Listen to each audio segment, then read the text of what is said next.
بسم اللہ الرحمن الرحیم۔ حضرت امام احمد حنبل رحمۃ اللہ علیہ فرماتے ہیں، ایک دفعہ مجھے عراق کے کسی گاؤں میں رات ہو گئی۔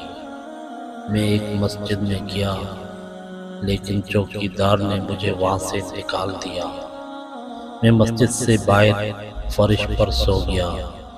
چوکیدار نے مجھے پاؤں سے پکڑا اور گھسیٹ کر مسجد سے دور کر دیا۔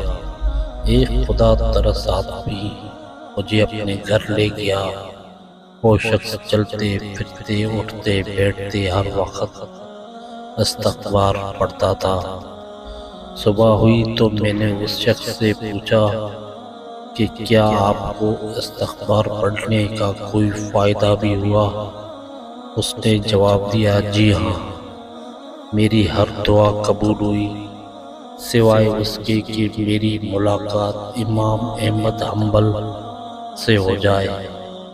میں نے کہا، میں ہی امام احمد حنبل ہوں، اور تم دیکھو کہ مجھے کیسے گھسیٹ کر تمہارے پاس لایا گیا ہے۔